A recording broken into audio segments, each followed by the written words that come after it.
Hey Eliana, it is Mr. Hare talking to you. I've got your quiz here, and I just wanted to go through and talk through some of my feedback for you so you had an idea of what you did right, what you did wrong, and where we go from here. Your graphs. You're right. Slope of 0, that's good. Slope of 10, that's good. Slope of 0, you wrote slope of 0, but then you have to come down to 0 just like you did for the rest of them. So you have the right slope, but you just marked it on your velocity versus time graph incorrectly. This curvy section is tricky. I know this slope has a slope of what looks like, let's see, negative 15-ish, because I go down 10, 20, 30, and I go over 2. So this has a slope of negative 15. So I know down here, this is a slope of negative 15. And then this is a slope of 0. So let's figure out the middle part. This section right here has a slope of 0. So it goes through this point right there. This section at the end has a slope of negative 15. So then it ends right there. So you just connect that line like so. So here you did pretty good, except for this piece right here and this piece right here. Right there. So you did pretty well except for those parts right there. Again, your slopes of these are all 0. And this has a slope, it goes down 15 over 2. So this has a slope of negative 7.5. So it's going to be down here like this. There. The next one. Very good, it looks like. So you start here at 0 and you're up to 2.25 and you go back. Oh, I'm sorry. So this one you're changing negative 6. So this area is negative 6 because here's my 0. I see you draw your line there. This piece right here. So these squares have an area of 4. And then this triangle right here has an area of 2. So the area altogether is a negative 6. This area right here is negative 4. This area right here is negative 1. This area right here is positive 1. And then this area right here is positive 2. So yes, you did good. Negative 1, 2, positive 1, area negative 2. No, that's a negative 4. And I don't know how you're getting those numbers. It looks like maybe you found the wrong area down here. So if you started here at 0, you're going to end up at negative 6. And then you're going to end up at negative 10. And then you're going to end up at negative 11. And then you're going to go positive 1, so you're at 10. Then you're going to go positive 2, so you're at, sorry, this is a 4, by the way. This area right here is a positive 4. So you end up at a 6.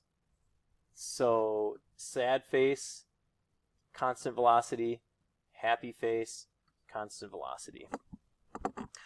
These slopes now, this slope, it looks like is a negative 1 because it goes down, looks like it goes down 2 over 2.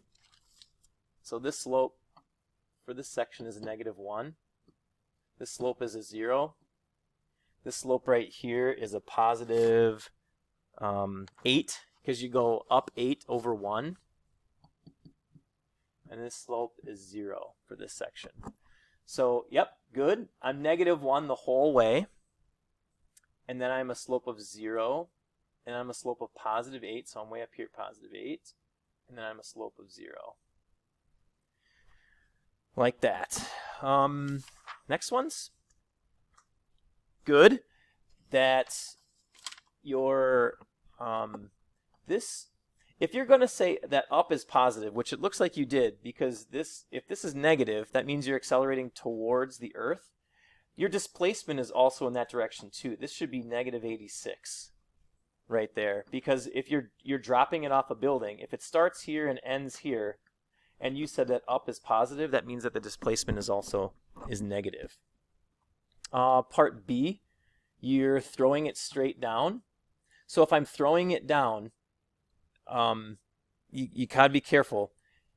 If you want to say because you're saying that the acceleration is negative, you're saying that this direction is negative. If down is negative, and since you're throwing it down and its displacement is also down, these are all negative numbers. So watch your positives and negatives. Like if positive is up, which I'm assuming it is in your question because you said that this acceleration is negative, you have to do that. And letter C, you're throwing it up. So if this is my building and it looks, I'm going to say that positive is down. That way it's accelerating this way, right? So you have a positive 9.8. Its displacement, it starts here, it ends here. So the displacement is positive 86. But if you throw it up in the air, now your initial velocity is negative 21. So you just have to really pay attention. Which direction do you want positive? Do you want up to be positive? Or do you want down to be positive? In this question, we did down as positive. And in these two questions, we did up as positive. And it doesn't matter which one you do, as long as you pick one to be positive and one to be negative. Number 4 is C. How is the speed of line D? Line D you can barely see here, but it's a constant speed. When you have a diagonal line on your position versus time graph, that means your speed is constant. So letter C. Number 5 you get right. Number 6, how's the acceleration of line E? That's always constant. In high school physics, whether you're standing still, like in letter A, that's a constant acceleration. Whether you're going at a constant speed, that's a constant acceleration. Or whether you're slowing down, that's also a constant acceleration. So no matter what the question is or what the graph is, the answer is always going to be C in high school for acceleration. 7 is A, that's right. And number 8, I can't quite see because it's a picture, and all my stuff's going to move here. Number 8, how does the distance, that is A, how does the distance of line E change? And I actually changed it to say, what is the, this is a bad question, so I omitted that one off of everybody else's. By the time you got to it, you had made your exit before I said, just don't do number 8. So there's kind of some feedback so you kind of know what you did right and what you did wrong. And we'll see you, hopefully virtual office hours are today at 11:30.